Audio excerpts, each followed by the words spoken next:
What up? Hey, y'all. Good afternoon to my East Coasters. Good morning to my West Coasters. Good evening to anybody in other countries that are listening. I don't know if y'all are, but if y'all are, that would be really cool.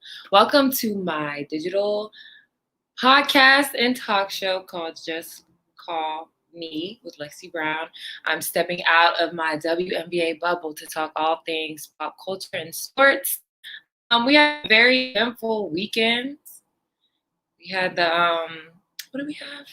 Oh yeah, the NCAA tournament, the Final Four. It was so much fun, and by it I mean the women's Final Four. No shade, but the men's Final Four did not give what it was supposed to, not even a little bit. But congratulations to the Baylor men for running that tournament the way they did. They were really fun to watch the last few weeks, even though I didn't really watch them that much. I watched them beat the shit out of Gonzaga, though. That was definitely really, really fun to watch. I will say I did pick Gonzaga to win. I fell victim to the undefeated streak, but we have to take into consideration what conference that they played in because it was definitely weak. No shade to the WCC conference, but they had never seen a team like Baylor before, and it showed. So I don't think they were ready for it. I wasn't ready for Baylor to come out the way that they did, but it was a lot of fun to watch them. Congratulations to them again. I think that Baylor was going to, after I was going to happen, but I thought the fundamentally sound boys were going to take the W. But Baylor was also very fundamentally sound offensively and defensively. So they took home the trophy. Congrats to them. To be honest with you, I really wish that both Baylor men and women won the tournament. So speaking of the women's tournament, Baylor women, my heart is still breaking for y'all because y'all should have been in that Final Four. But hey, things happen. Congratulations to Stanford. Congratulations to Haley Jones for winning the tournament most outstanding player. She was incredible. I love watching her play. She's just so calm and poised and makes the right decisions. I love that. They were definitely the most underrated, least talked about number one seed I've ever seen in a tournament. Like, I'm pretty sure that they were the overall one seed. They were the number one team in the country for the majority. And you would have no idea that they were either one of those things based on the media. Also want to give a congratulations to Arizona. They did their thing through the tournament. Ari McDonald personally was my most outstanding player. I don't even know if they can give outstanding players to the losing team, but I think she absolutely deserved it. She was incredible. She was amazing. I'm so excited for her to come to the W and show her skill set at the next level. Coach Barnes was also equally incredible. She is my new favorite coach in the NCAA. Actually, after Dawn Staley, of course. She's just, I love her. Her energy is everything. I loved her little video that they got of her when she was telling her girls, her team, like, all that they're leaving them. I love that. I love that video. And people were really upset about it. And I just want to know why. It was a very private moment with her team, and I'm sure she said worse things in the locker room and in practices, but it like really upset people. I mean, I don't know how many people it really upset, but the fact that it upset anybody at all is annoying to me because I remember seeing a video of the Michigan State men's coach yanking up one of his players, screaming at him, and everyone was like, yeah, that's how you toughen them up. That's how you coach them. He was probably being disrespectful. Like, no. First of all, you should never put your hands on your player, one.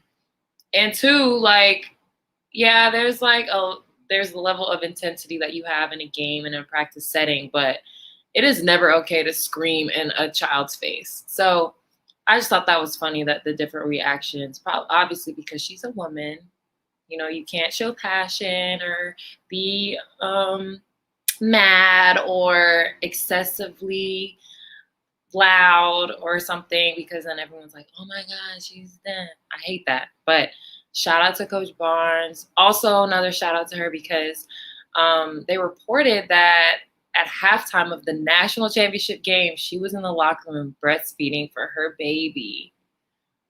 Like, don't you just love when women do women magical things? It's the halftime of the national championship, and she's being a super mom. Like, you men could never, ever, ever. So I also thought that was a beautiful moment. I think Holly Rowe did an amazing job. Shout out Holly. I love you. She said the most amazing thing. She said, normalize working mothers. And I thought that was such a powerful statement, because I think there's such a negative stigma towards women who choose to pursue their careers, even while simultaneously having a family and raising kids. And it's definitely possible. We see it every day, yet there's still such a negativity that surrounds that.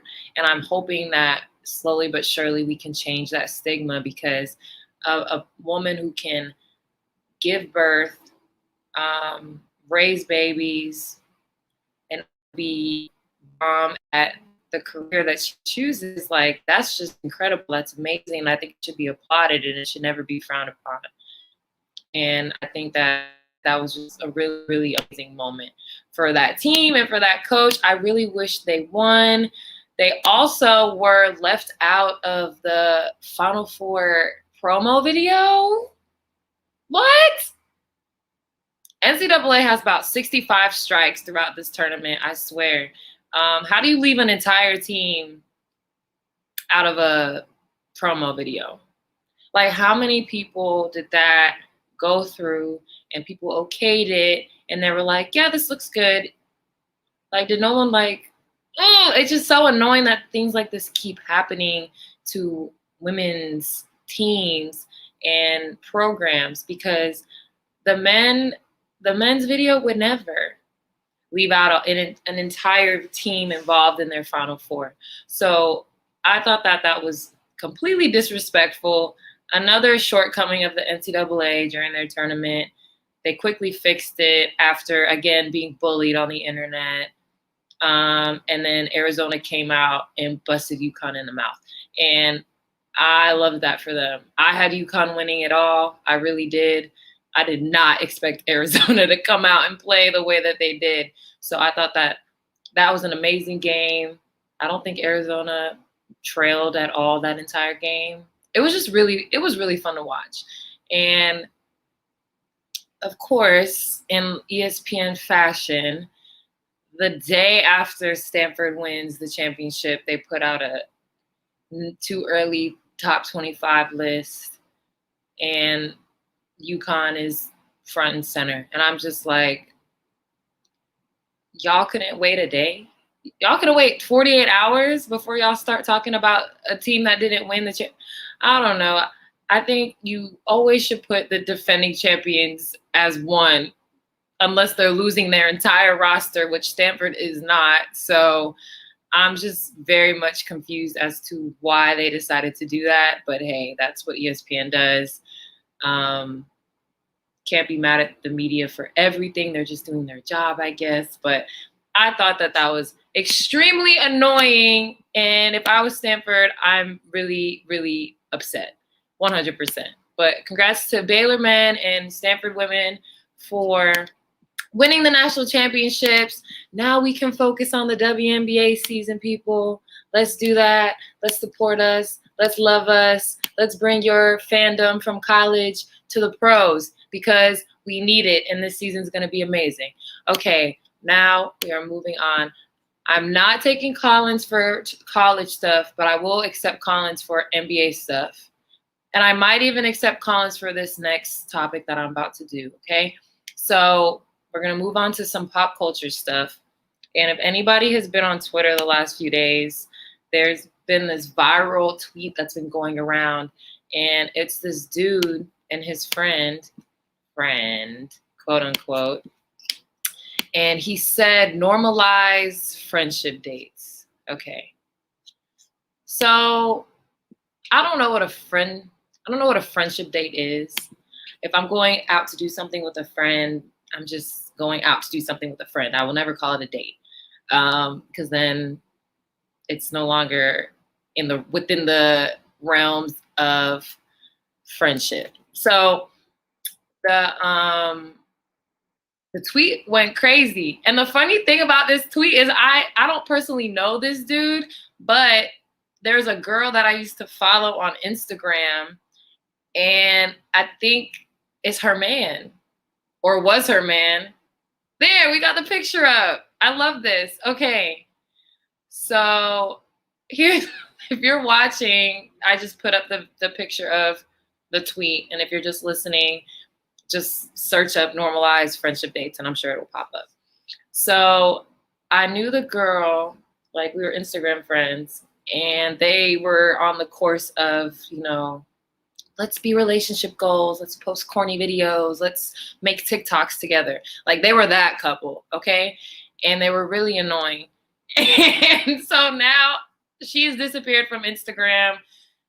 I never followed him, so I don't know where his Instagram is. But now I see this man on Twitter being equally corny, but now with his homegirl. So here's my thoughts on platonic friendships with the opposite sex as an adult. It is definitely possible. One of my best friends is a boy, right? So Darius, if you guys listened to my podcast last week, he was on talking about his JUCO experience. Okay. Me and Darius have been friends since I was 16. So that's 10 years now. So I think it is definitely easier to develop friends or develop a friendship with the opposite sex when you're younger, because just life is easier. You're not thinking about extra things. You're not thinking about dating. You're not thinking about starting a family. You're not thinking about nothing extra. So when you meet a person that you vibe with when you're 15, like that probably is going to be one of your friends for life. So that's what happened with Darius. So the pictures that the dude posted, they didn't look like, they weren't really extra to me. I didn't think that there was anything wrong with the pictures. And then somebody tweeted that because they were both extremely attractive, people already looked at it in a weird way, which I 100% agree with, because for some reason, two attractive people can't be friends. Trust me, because me and Darius, I would consider myself attractive. I would consider Darius attractive. So people always ask me if that's my man's. And no, he is not. And it has never been like that between us, which is why I love him so much. So the weird part about the pictures was like they were like dressed up, like they was going to like a ball or like a romantic dinner. Like it was weird and very attention seeking in my opinion. So apparently the lady had a wedding ring, but does that really matter? So he got a little defensive on the tweet, and he was like, you can tell that y'all don't like respect women based on your responses. But then like he just started this whole weird thing on Twitter. So like now people are like being extra on Twitter. But what's new? His first mistake was calling it a date. His second mistake was posting these pictures on Twitter thinking that he was being cute or something, because I don't know what he thought that Twitter was going to respond with. So I just think that it's definitely possible to platonic relationship with the opposite sex as an adult. And both people just have to be really mature. And you don't find that all the time, unfortunately. And I know that I could definitely be friends with somebody of the opposite sex at 26, a new friend. Like I could meet a new person and we could become friends, and it would just be that. Have I experienced that same energy in return in the last few years of my life? No. And I'm not taking any of the blame for that, because people don't know how to control themselves. So I'm cool with my one best friend. That's a guy. I think that every girl should have at least one guy friend that is just your friend. He helps me with a lot of stuff. He puts me on game. He he tells me when I'm acting dumb, when I'm being childish, when I'm being sensitive. and I do the same for him. So I think platonic friendships are definitely important, but don't call your outings dates. Like, what? Dates are for people who you're dating. I don't know, but I can't wait to see like how this progresses, because now the dude is like Twitter famous. So I wonder if he's going to continue to be a cornball on the internet like before. Okay, next thing that we can talk about. We're going to talk about Soulja Boy.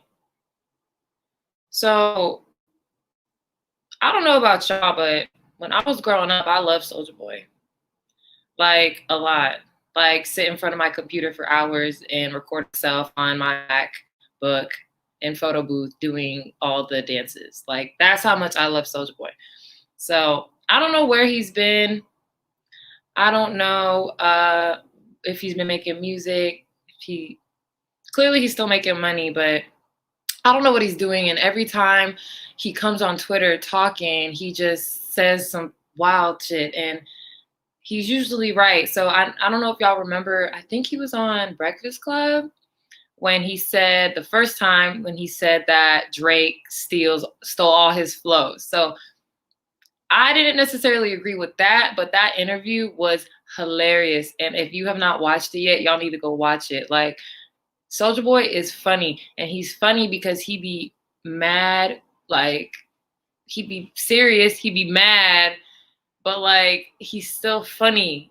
Like, and he's not even meaning to be funny. So that was the first time he said something crazy. And then this recently, he tweeted about being the first viral sensation, like, rapper, which I agree with, because Soulja Boy had us all on YouTube all day and all night dancing and rapping and recording ourselves and putting it on YouTube and putting it on MySpace and stuff. So I do think he was the first viral sensation. I think we need to give Soulja Boy his props, because the way rappers rap now, they like rap for TikTok and they rap for kids to dance to their songs. And there's nothing wrong with that. Like, you got to get to the bag. I get it. Some of these songs are very much corny. I just saw, what is his name? NLE Choppa. He posted on his Instagram his song, which was a decent song, and then he did a dance to it, which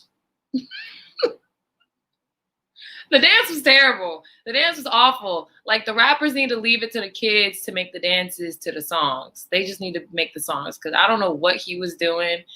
It was very much giving, I don't know. It was giving, I don't know. It was bad. But he put it on the internet, and he thought he was doing something. My favorite Soulja Boy song, is this even, honestly, I can't even say, are all the Crank That dances and songs, are they all made by Soulja Boy? Because I don't even know. Because my favorite Crank That song was Crank That Batman. Like, that was my favorite one. But I don't even know if Soulja Boy made that. But he started Crank That Soulja Boy, so I just figured that he's just gonna get credit for all the other songs, even though he didn't make them. But that's what I used to do in my free time. So I don't know why people our age make fun of people on TikTok for like standing in front of their cameras all day and dance, because we did the same thing. We just didn't have an app to put it on. And I wish I had all these videos because I made so many. It's so embarrassing. But yeah, I think we need to give Soulja Boy his flowers, even though he's sometimes corny, sometimes extra. We can't forget when him and Bow Wow had their little video beef with the sound effects from their photo booth cameras.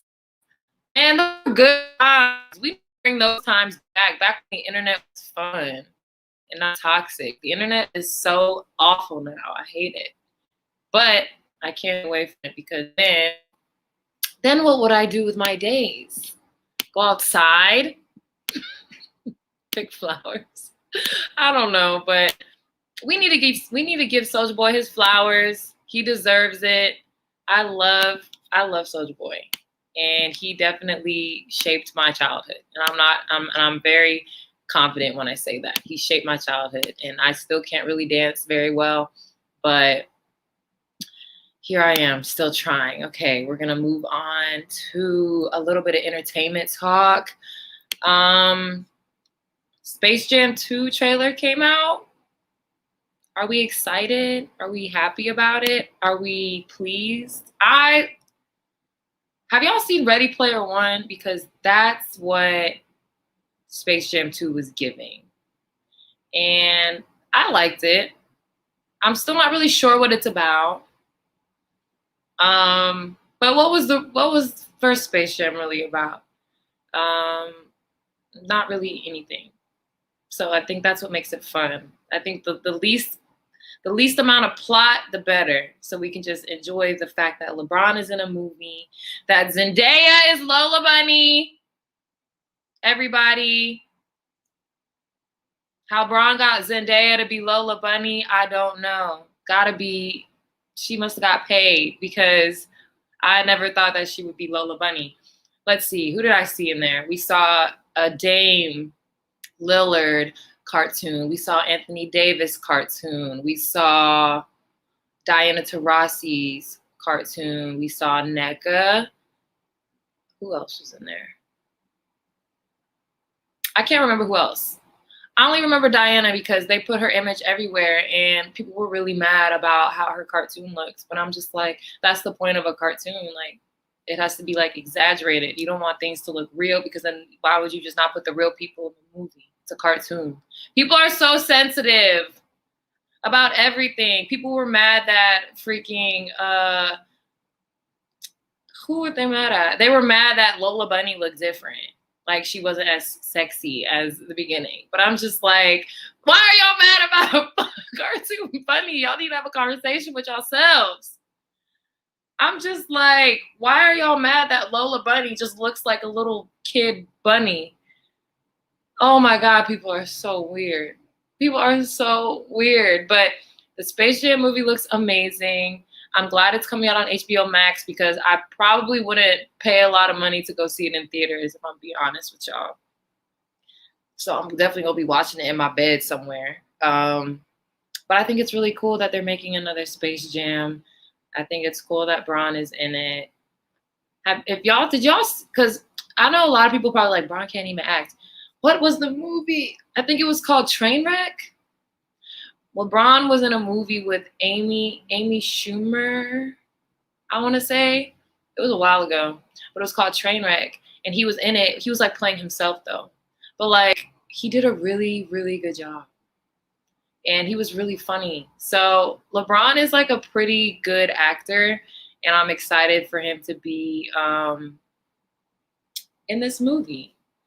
And yeah, so if you guys haven't seen Trainwreck, it's a little inappropriate for children. So if kids are watching or listening, don't watch it, or just ask your parents. But any grown person, y'all need to watch Trainwreck, because LeBron was really funny in it, and I really enjoyed it. And Space Jam 2, I don't know when it's coming out. I think it's sometime in the summertime. But yeah, I think it's really cool that he included NBA and WNBA players. So let's get excited and support him. Speaking of movies, other movies. So I don't love Godzilla and King Kong.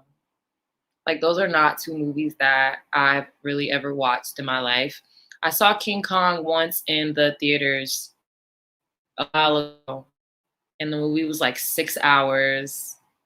And then I think he like died at the end, King Kong, and I cried. I was young. I wasn't that young, but like I cried, and I never went back to a King Kong movie after that. But the movie was too long, and I'm like, how do y'all make a movie about a giant gorilla? So I was not planning on watching the Godzilla Kong movie because I did not care about it. But I saw everybody on Twitter talking about how great it was, how amazing it was. Man, I turned that movie on.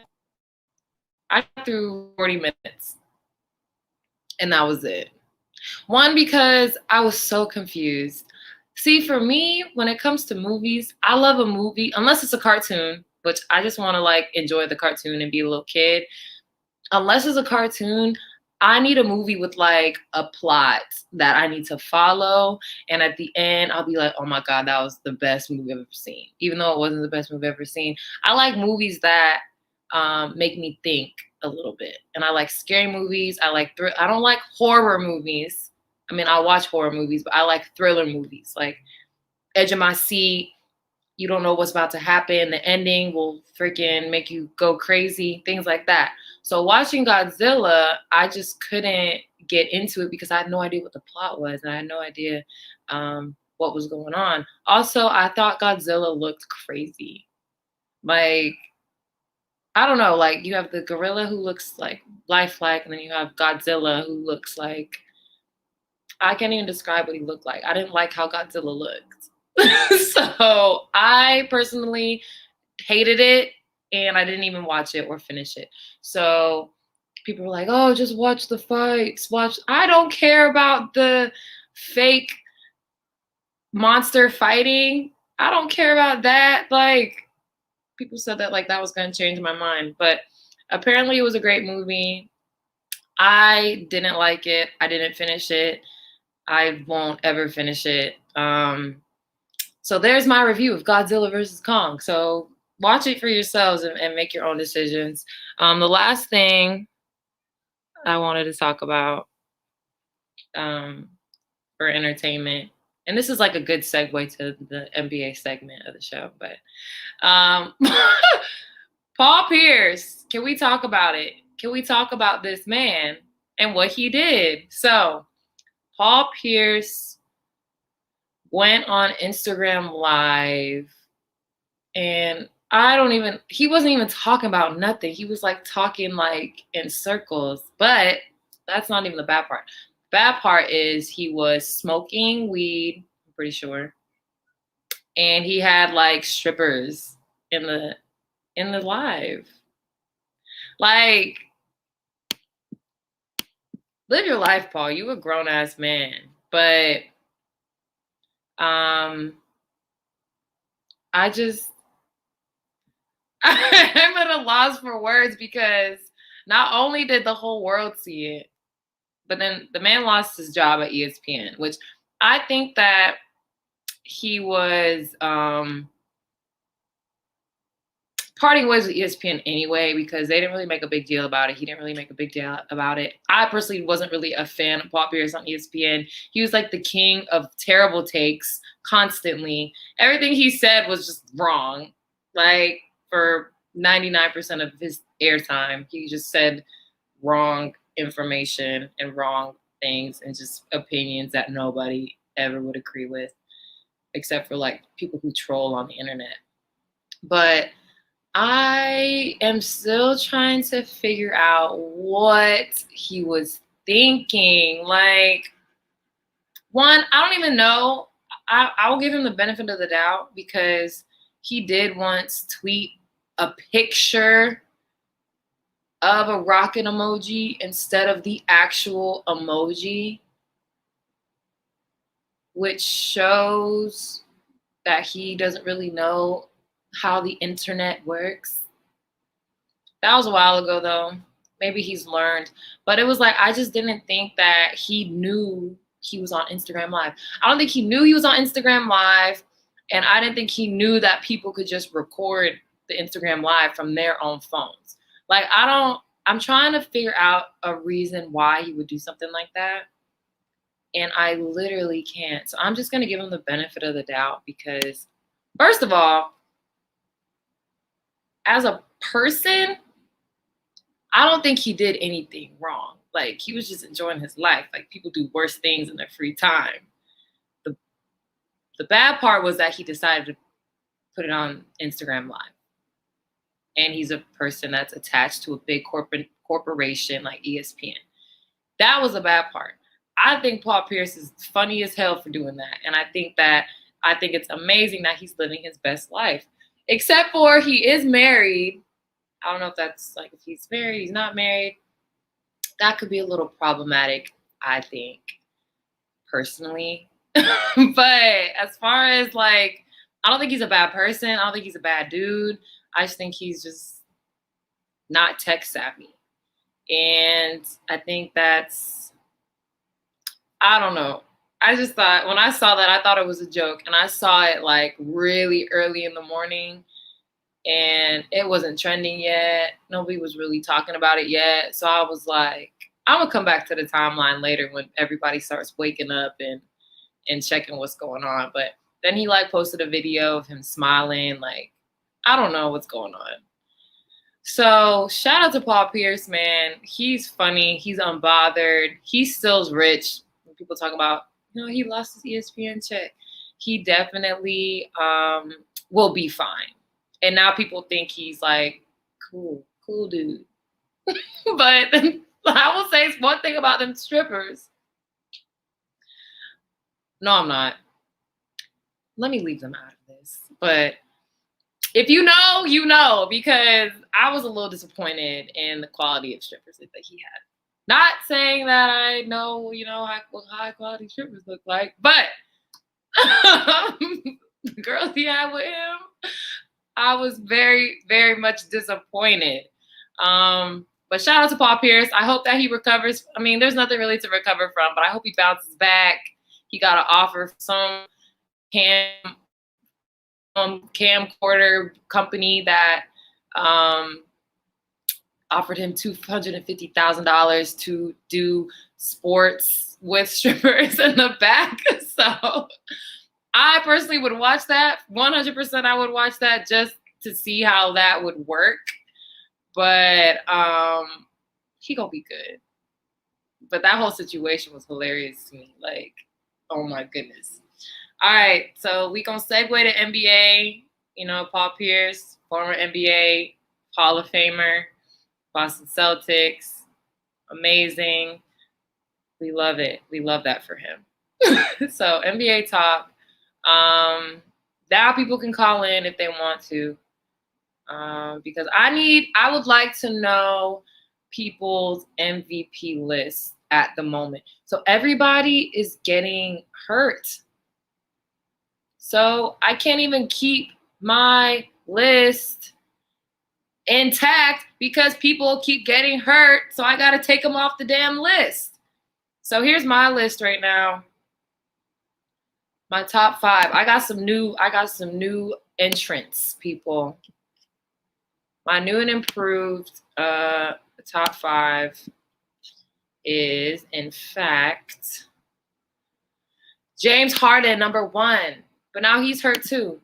But I'm gonna give him like a few games to see if he stays hurt or not. All right, James Harden, number 1.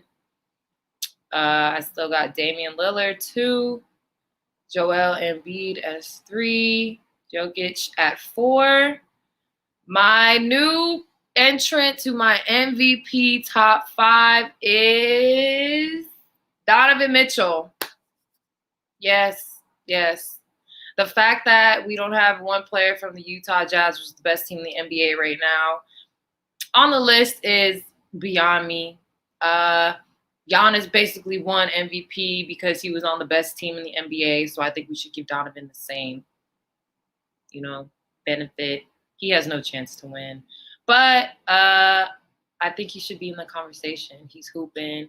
He's on the best team in the league. He should at least get a nod. Okay, so that's my 5.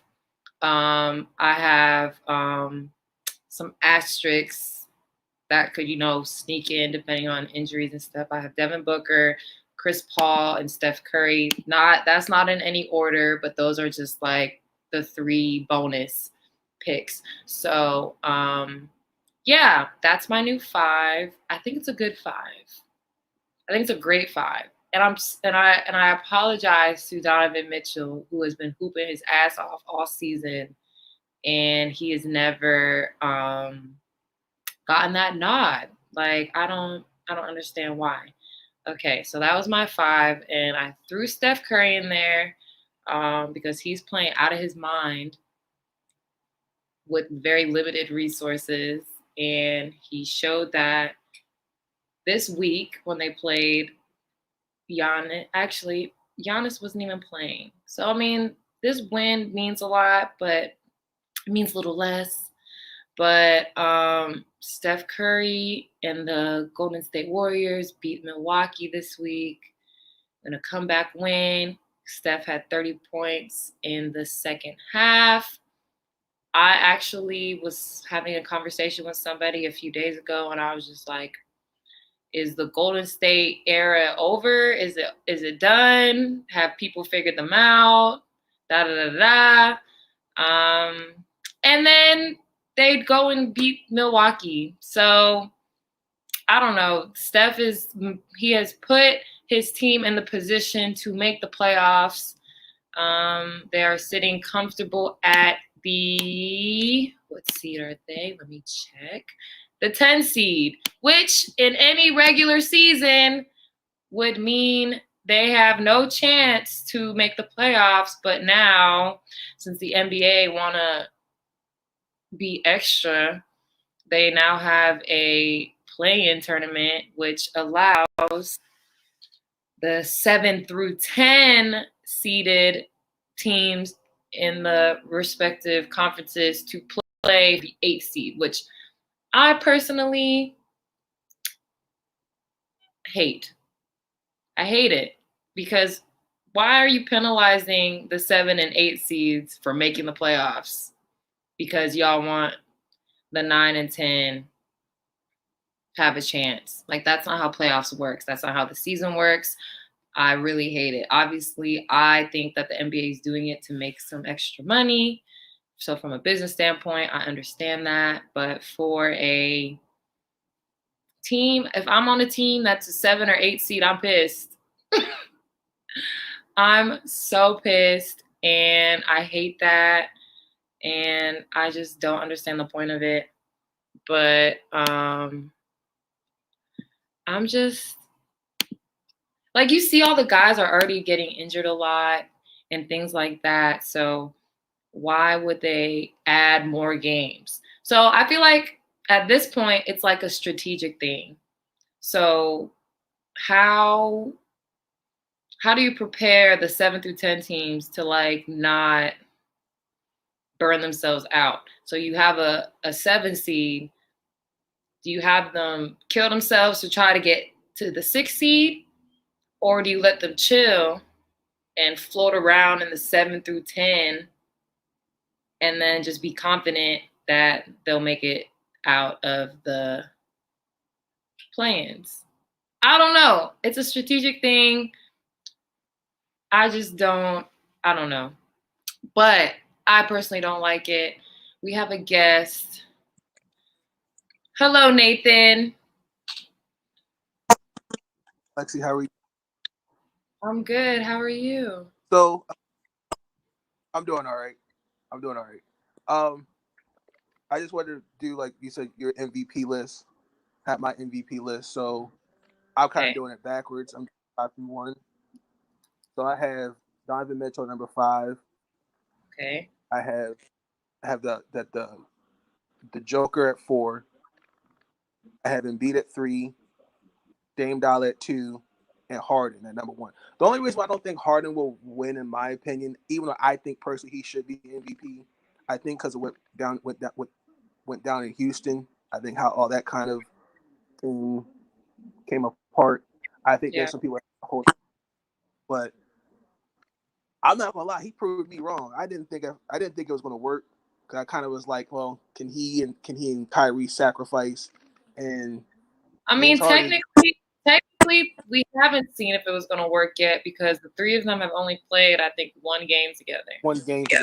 I think KD's playing tonight too. So, yeah.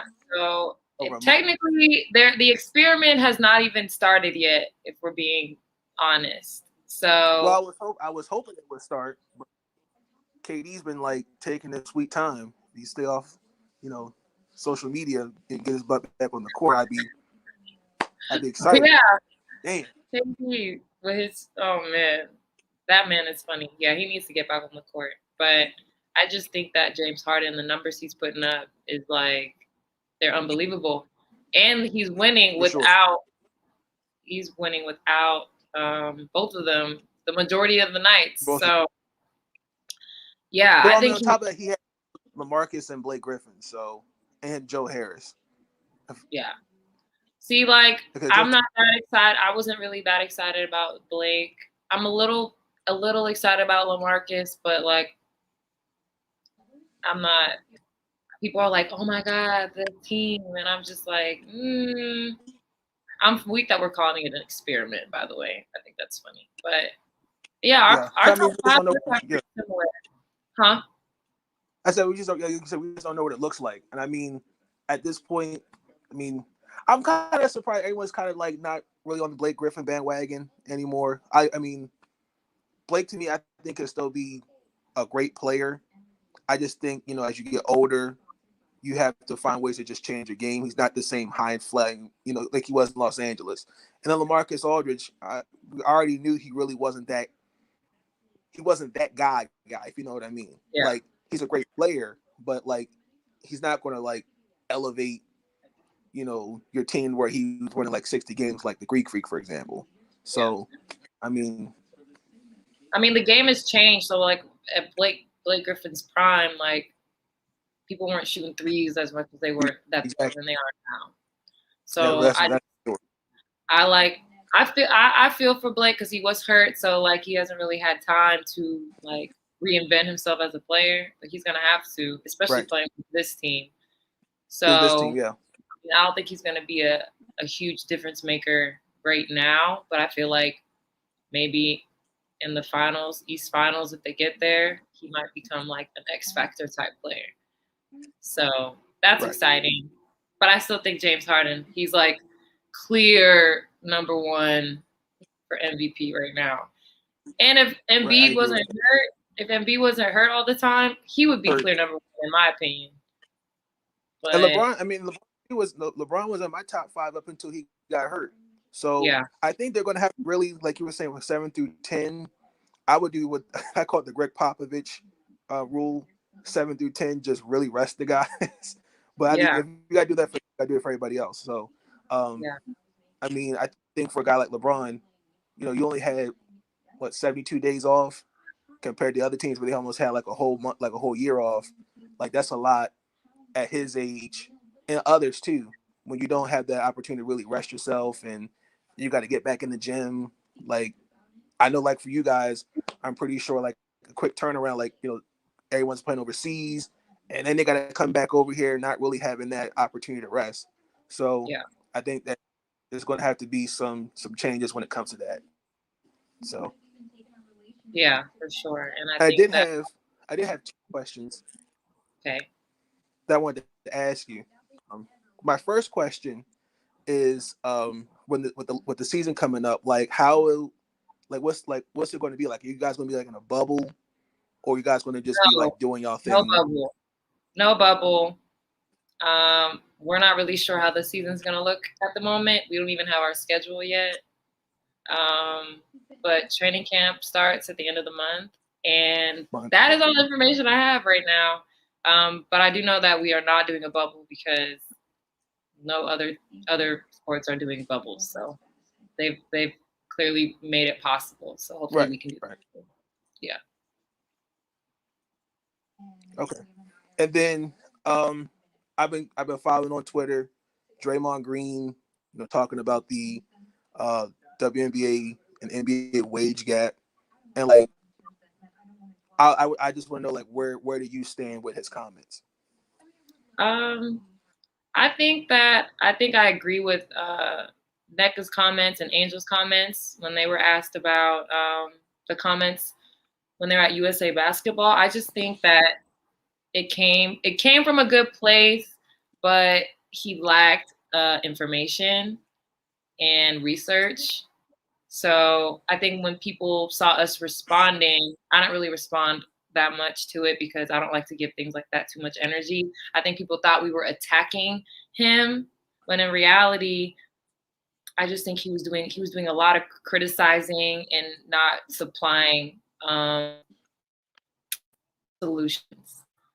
And we as a league, as the people who cover our league, people like me who start a podcast, people like other players who do so many things off the court to try to be seen and visible and have their voices heard. I just felt like they just thought it was just a complete blindsided shot because we're like, everything that you're saying that we need to do, we 100% have been doing for years now. Right.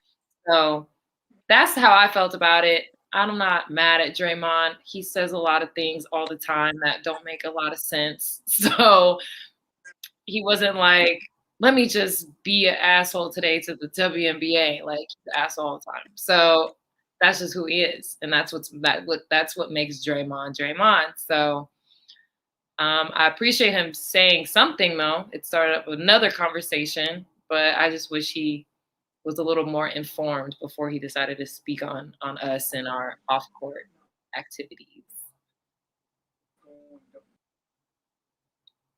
Oh, we lost him. Y'all, I wasn't trying to talk about that Draymond nonsense. I was not, but I did. And if y'all don't know what happened, just go on his Twitter and you guys can see that he was talking about the women's tournament and our stories and why we're not a global game. And it was just it wasn't terrible. So I'm not gonna trash him at all because I don't think that he was trying to be disrespectful to us in any way, but it was just very ignorant. So hopefully now he's been informed. Hopefully he's in conversations with some of us. He out players that he wanted their opinions on his statements. So hopefully he's had some conversations, had some self-reflection. He's one of the guys sitting at the table. So I think we're doing all that we can to have a voice and be seen and be heard and be likable and be accessible to brands and fans and everything. So at the end of the day, it just comes down to the people who are sitting at the table, and we're trying to get seats at the table so they can either help us to the table or continue to shoo us away from the table. And honestly, it's on them at this point because there's not really much more as players that we can do. We come out, we play hard, we show up, we come with a good attitude, we do everything that they need us to do, and we still get a lot of criticism. So I tweeted this. I said, men speak on women's business and criticize more than they provide solutions. And I stand by that statement because that just doesn't apply to sports. That applies to life. Men always got something to say with things that are going on with women. And it's a lot of questions and there's a lot of critiques, and none of them provide any type of solutions or help. So I just want to see that. I want to see that change. I really do. I'm seeing if there's anybody else who wants to call in before I get to my last topic of the day. And it is the top 25 under 25 list that ESPN released this week. And here's my thing about these lists that ESPN creates. One, I want to see who puts these lists together. I just want to see who it is because I just want to have a conversation with these people. And secondly, I think they put out lists and they make sure that they put a list together that's going to cause uproar or debates and make people mad. So I think that's why they put out these lists. So I think that their list was ridiculous, one.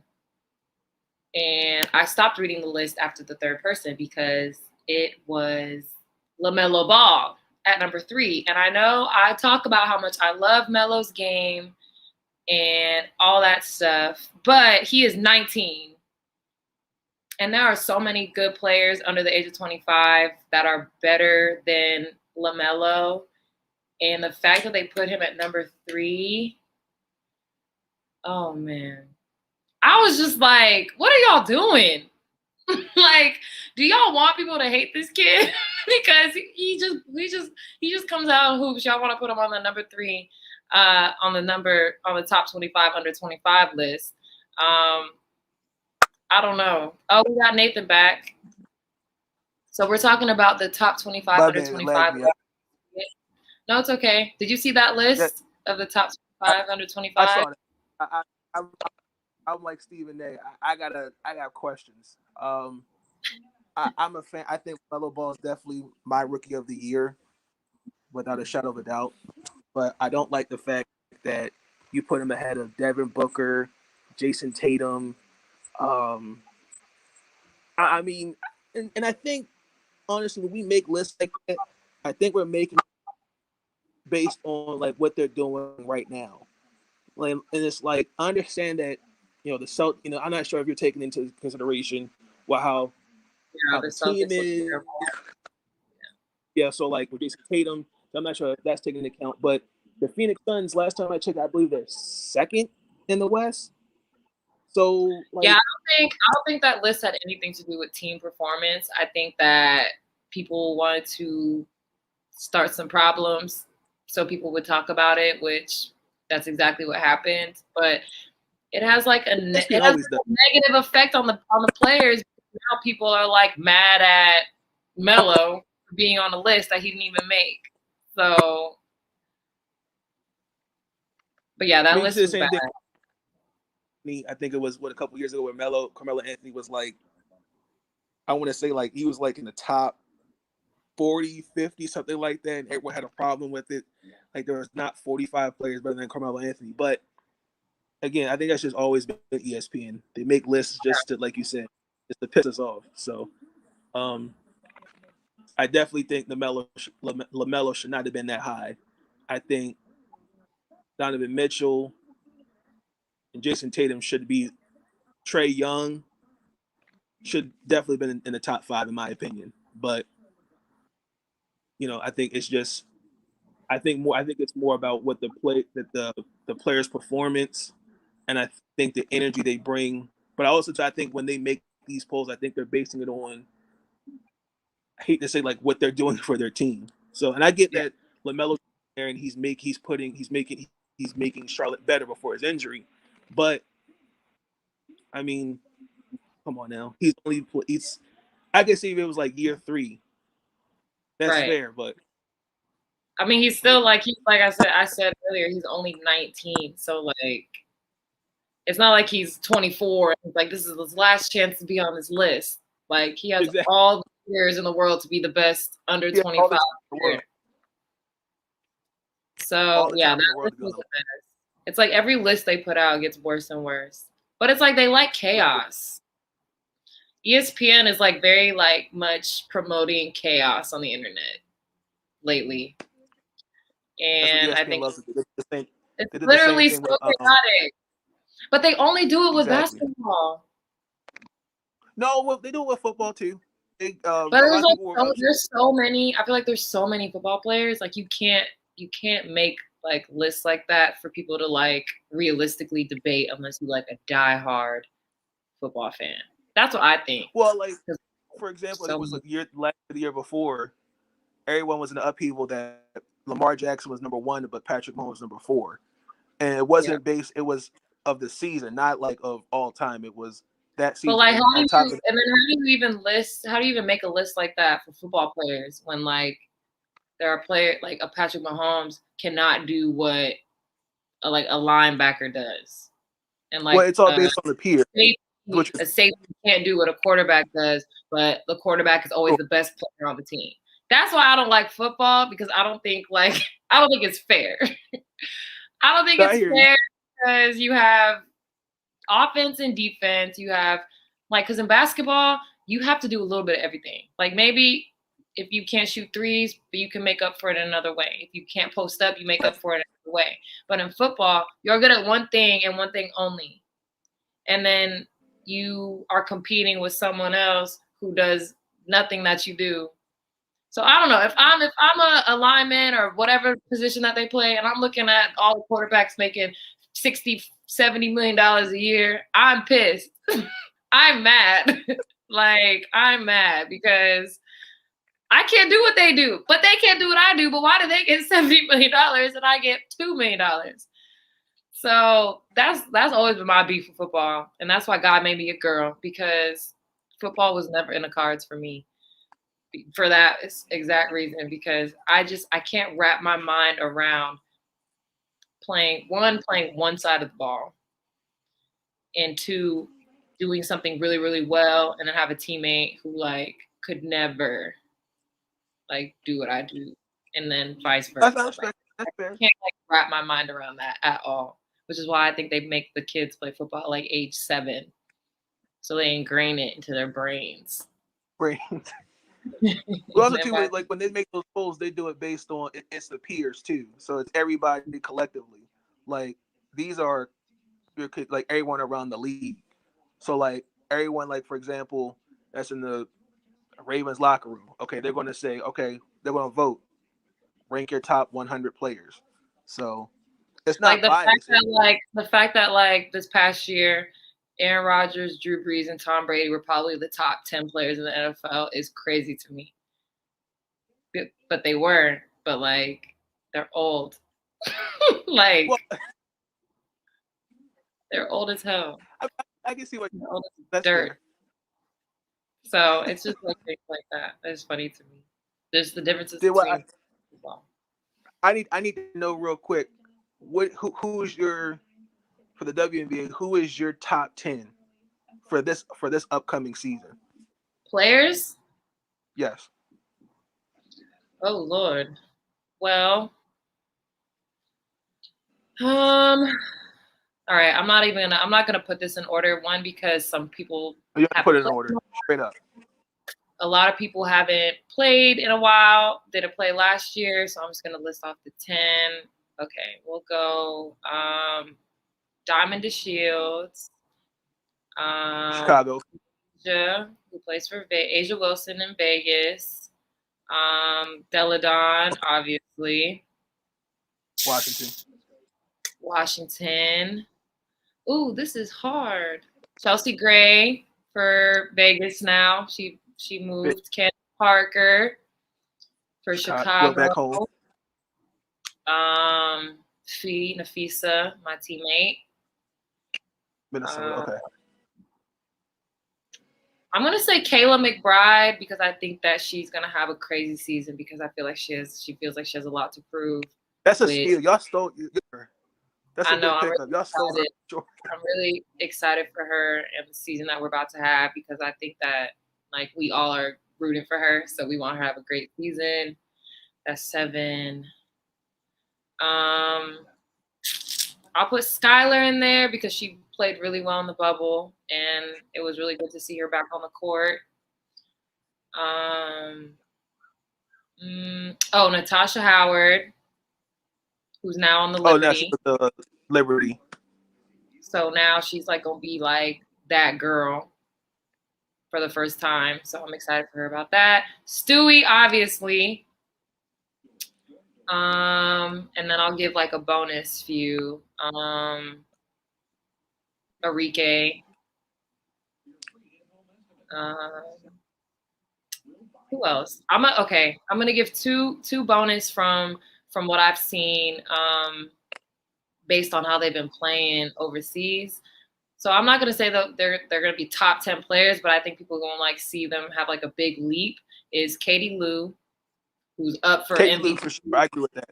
Who's up for MVP in EuroLeague, which is amazing. And then I'm gonna put a tie between Satu and Gabby Williams, who are also playing really well in EuroLeague. So I think it's crazy we have. Satu plays with she plays with Kayla, right? I can't remember the team, but then I know they played together. Turkey, yeah. Okay. Yep. So it's gonna be a fun season. Like, I think everybody is gonna have a really good year, and I think everyone's gonna be excited to be out of the bubble. So I can't wait. I'm excited.